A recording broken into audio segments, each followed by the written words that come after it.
Nous sommes à Montluçon, le mardi 5 juin 2018. La MJC accueillait le village de prévention des addictions.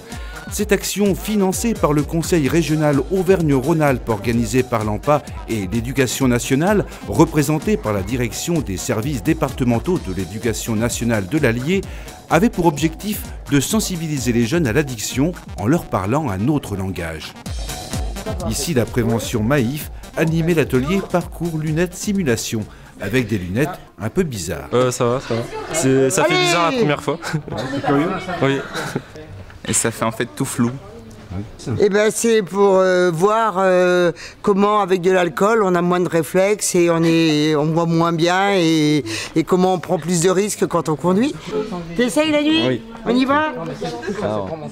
Regroupés en 5 espaces thématiques, espaces artistiques, bien-être, escape game, partenaires santé et AMPA, cette rencontre accueillait 11 ateliers.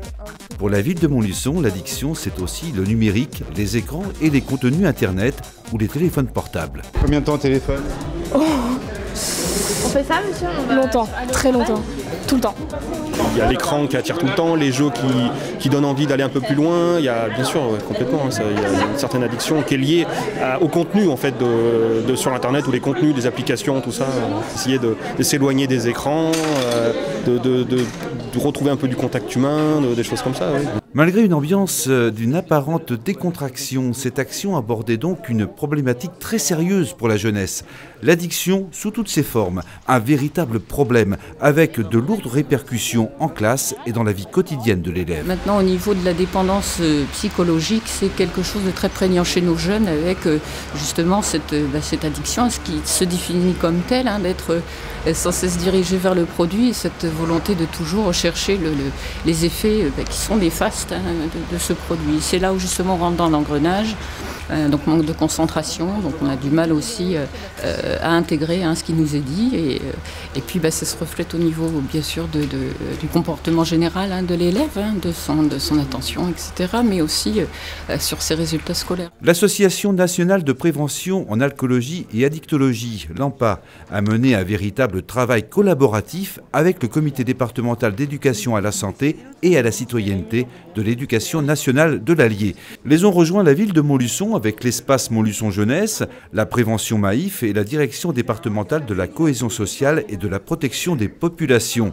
Des partenaires sensibles à la réforme du message porté. Et l'idée de cet événement, c'est d'avoir une vision un peu positive de la prévention autour des conduites addictives et notamment de pouvoir cibler aussi un peu les ressources propres des jeunes et de pouvoir aborder de manière globale et d'avoir un discours vrai sur la question des conduites addictives. Par exemple, en parlant évidemment des dangers vis-à-vis des consommations de produits, mais en abordant aussi toute la sphère comportementale, motivationnelle. L'idée, c'est aussi de montrer qu'on peut parler d'addiction sans être dans la caricature de c'est forcément mal, mais qu'on peut aussi ouvrir le dialogue. La question des conduites addictives, c'est d'avoir une question de dialogue et de lien et de discussion entre soi et qu'on n'est pas forcément dans c'est bien, c'est mal, mais qu'il faut aller chercher beaucoup plus profondément. Alors, outre les ateliers de prévention et d'information indispensables, les jeunes pouvaient assister à des ateliers de détente pour accéder à des ressources personnelles inexploitées. Cet atelier d'automassage amène à la relaxation. Ça vous détend? Oui, un petit peu. Ici, il s'agit de yoga. Le but d'un yoga nidra ou de tous les exercices que je propose, c'est se concentrer sur sa respiration. Et sa respiration, là, toujours avec soi. Donc elle peut toujours nous aider à revenir à l'essentiel et à revenir à soi et à se sentir bien. On arrive à se libérer de toute emprise du mal ou tout ce qu'on peut avoir lors d'une journée de train-train quotidien. Vous pensez de l'utiliser après? Oh, je pense, ouais. Ça peut être intéressant, surtout en détente. Cet étrange camion, c'est celui de l'escape game. Dans cet espace clos, on doit résoudre une énigme. Enfin, ce n'est pas si facile à expliquer. C'est un jeu où est-ce qu'on doit essayer de sortir. Là, en fait, c'est pas qu'on doit essayer de sortir, c'est un but du jeu. En fait, on doit aider quelqu'un à être prêt. En fait, c'est des énigmes. Donc, il y a des objets, il y a des petites choses marquées. Tout ça font qu'ils récoltent des informations qui, à la fin, les aident à résoudre l'histoire générale du personnage et à sortir du camion. Et à travers ces questions-là, on fait passer aussi un message de prévention. Le village des addictions, c'est une expérience innovante et positive qui invite les jeunes à la découverte de leurs ressources naturelles face à l'addiction. Le but, c'est vraiment de leur permettre, à travers cette expérience qui leur est proposée, d'aller chercher des potentialités et des ressources au fond d'eux. Ce qu'on souhaitait, nous, c'était pouvoir mettre à disposition des ateliers artistiques, expressifs. Donc on a travaillé avec un certain nombre d'artistes pour favoriser ça. C'était pour les organisateurs un objectif à atteindre. Faire de l'expression un levier de changement de comportement, comme ici, à l'atelier fresque, où c'est l'émotion qui est mise en avant. J'ai voulu représenter la joie, sauf que sous la forme de l'amour. C'est le début et que tout est beau et tout est rose. Comme t'es grand. Vous allez faire quoi là, maintenant ? On va dessiner des bonhommes pour faire sortir nos émotions. Et ben, faut que ça sorte un moment et voilà. C'est maintenant ? C'est maintenant, oui. Tout se joue là-dessus. Au village, même le slam s'est invité. Exprimer son ressenti, c'est ouvrir un dialogue et s'apporter des solutions. Et du coup, de passer de l'addiction à l'addiction, tout simplement. On est plus sur l'idée déjà du jeu autour des mots, de sentir ces jeux de sonorité, de se décomplexer un peu par rapport à l'écriture, de montrer que c'est accessible. Même si on part de mots communs, les personnalités de chacun va de toute façon ressortir. Donc l'intime, le privé, le fond de l'âme, il sort de lui-même. Les lycéens présents ont apprécié cette nouvelle approche de la prévention de l'addiction, plus ludique et positive. Même si le message est bien passé, le chemin reste encore long pour certains. Ça ne vous empêche pas de continuer à fumer ? Non, franchement. Quels sont les ateliers les plus marquants pour vous ? L'alcool, la drogue. L'alcool et la drogue. Ouais. Qu'est-ce que vous avez appris ? Vous avez appris des choses ? Que dans une cigarette, il y avait plus de 4000 substances différentes. Les effets de la drogue, au niveau de la santé, au niveau mental, les sanctions pénales aussi. Dans tous les lycées et collèges, l'ensemble des responsables d'établissement et des professeurs sont conscients qu'un événement comme celui-ci doit être suivi tout au long de l'année par d'autres actions de prévention. Un one-shot sur une journée ne suffit pas.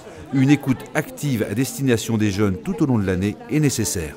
Et c'est pour ça qu'on a besoin de profs, on a besoin des partenaires, on a besoin que l'institution nous soutienne et on a besoin des partenaires extérieurs. Comme ça, ces partenaires, en quelque sorte, ils nous forment. Non seulement c'est des collaborateurs, mais c'est même des formateurs. Vous voyez, des associations réfléchissent et elles proposent plein de projets innovants, des projets interactifs qui permettent tout d'un coup de se dire tiens, le jeune peut avoir un autre regard sur les addictions. Parce que les élèves aussi leur parlent pas comme ils parlent aux enseignants. Et puis surtout aussi, la vie scolaire les voit à l'extérieur de l'établissement. On aimerait après travailler et redynamiser notre CESC d'établissement pour essayer de voir quelles actions on peut mettre. Lors de sa visite au village de prévention des addictions, le directeur des services de l'éducation nationale de l'Allier, en compagnie de Madame Delaunay, sous-préfète de Montluçon, ont observé l'important travail réalisé par les partenaires et l'innovation de leurs interventions. Monsieur Vandard a aussi rappelé l'implication du rectorat dans la mise en œuvre de cet événement et la mobilisation des CESC. Je trouve que c'est un bel événement qui assure une vraie motivation chez l'élève. C'est-à-dire qu'on les sent souriants, on les sent concentrés, on les sent concernés. C'est quelque chose qui te convient. Ouais. Dans chaque établissement de collège et de lycée de l'Allier, il y a des comités d'éducation à la santé et à la citoyenneté, des CESC, qui regroupent des enseignants, des parents, des élèves, des professionnels, infirmières, assistants sociaux. L'idée, c'est de faire l'état des besoins, en quoi le collège et le lycée a repéré des problématiques particulières de santé publique, comme les addictions, mais pas seulement. Et donc le CESC départemental où est présent l'AMPA et d'autres partenaires, c'est 30 personnes qui sont réunies 5 fois depuis le début de l'année, a décidé de lancer un événement. Là, aujourd'hui, ce que vous vivez, c'est une expérimentation.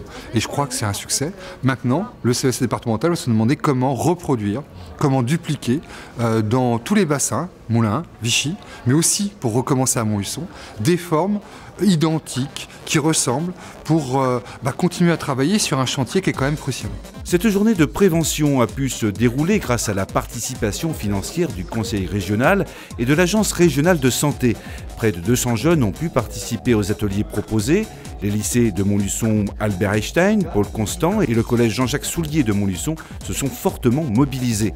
Après cette première expérimentation, l'AMPA et la direction des services départementaux de l'éducation nationale de l'Allier continueront leur collaboration pour donner suite à cette action vouée à un bel avenir sur l'ensemble de la région. Elle portera son message auprès des jeunes avec un langage nouveau, responsable et bienveillant.